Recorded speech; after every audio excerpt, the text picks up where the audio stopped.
Hermanos y hermanas, qué alegría estar juntos para este estudio. Hoy vamos a sumergirnos en una de las profecías más profundas e importantes de toda la Escritura, la que encontramos en Daniel capítulos 11 y 12. Este es un mensaje que Dios, en su amor y sabiduría, guardó especialmente para su pueblo, para nosotros, los que vivimos en los últimos días de la historia de este mundo. Y uno podría preguntarse, ¿cómo es posible que un texto escrito hace miles de años pueda hablarnos con tanta claridad hoy? Bueno, acompáñenme, porque vamos a descubrir juntos cómo la palabra de Dios nos da un mapa profético, una hoja de ruta clarísima que va desde el pasado hasta el mismo fin del tiempo. Aquí es donde encontramos esa certeza, esa fe sólida, que solo puede venir de la infalible palabra de nuestro Dios. Nuestro viaje entonces comienza en el libro de Daniel, capítulo 11. Y específicamente en el versículo 31. Es aquí donde la profecía nos señala el surgimiento de un poder que no solo iba a influir en la historia, sino que la iba a marcar de una forma tremenda durante siglos y siglos.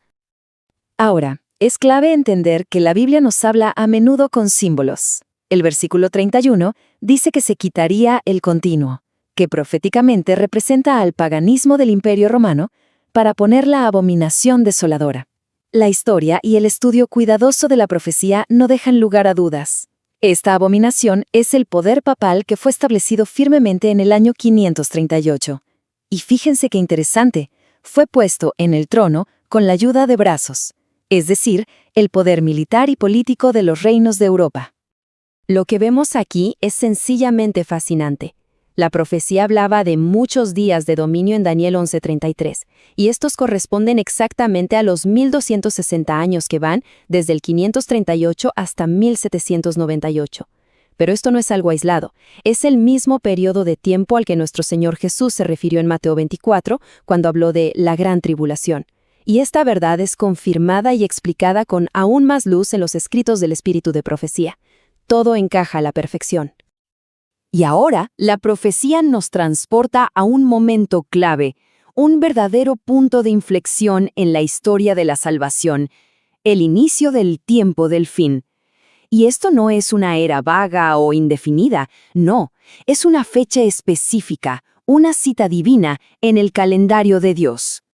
El contexto de Daniel 11, sobre todo a partir del versículo 40, nos señala con una precisión asombrosa el año 1798 como ese tiempo señalado. Este año marca el inicio exacto del tiempo del fin. No es un concepto general, sino el punto de partida para la cadena de eventos finales que culminarán con la venida de Cristo. Miren bien esta tabla, porque nos muestra a los dos grandes contendientes que iban a chocar justo en 1798. Y aquí hay algo fundamental que debemos entender, hermanos. Después de la cruz, las profecías de este tipo ya no se refieren a reinos literales, geográficos. Se refieren a poderes ideológicos, espirituales que luchan por el control del mundo.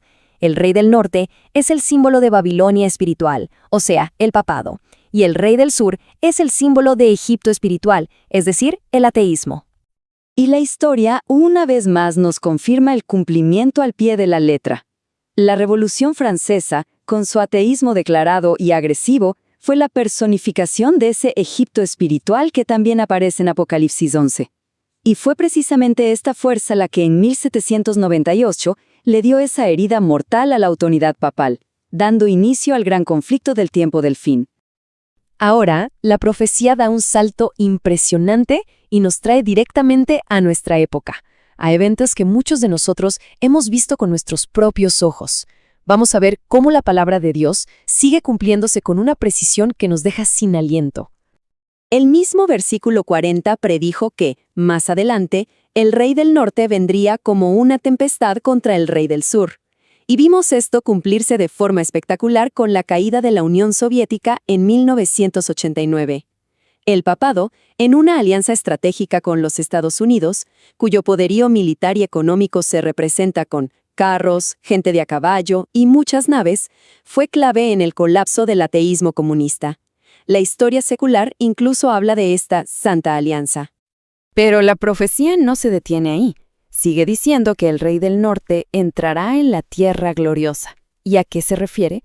Bueno, En el contexto del tiempo del fin, la Tierra Gloriosa es un símbolo de los Estados Unidos. ¿Por qué?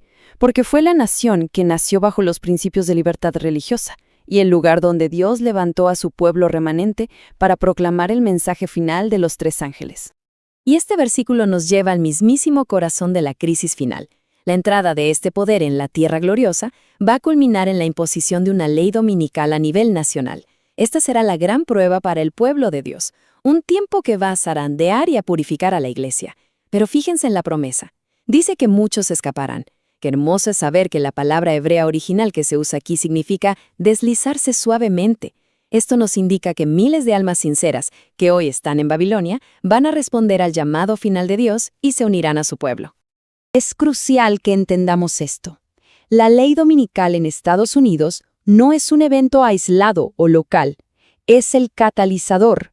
Es la pieza de dominó que, al caer, le permitirá a este poder tomar el control de las estructuras económicas y militares del mundo entero, que aquí están representadas proféticamente por Egipto. Y así, hermanos, llegamos al clímax de toda la historia, al conflicto final, pero que nadie se asuste, porque esta no es una historia de derrota, es el preludio a la liberación más gloriosa que el universo haya visto jamás, la liberación del pueblo de Dios. Justo en el momento en que este poder mundial cree que ha triunfado, el versículo 44 nos da esta increíble noticia.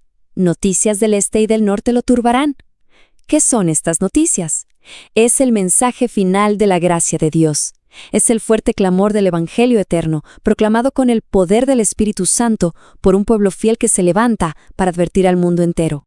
Lleno de una furia satánica, este poder intenta su último y desesperado acto, silenciar la verdad de Dios para siempre. Por eso dice que planta sus tiendas, su centro de autoridad, entre los mares y el monte glorioso y santo.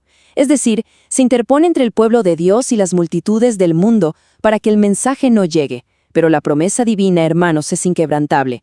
Llegará a su fin y no tendrá quien le ayude.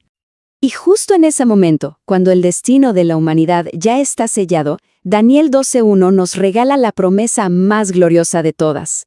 En aquel tiempo se levantará Miguel, el gran príncipe.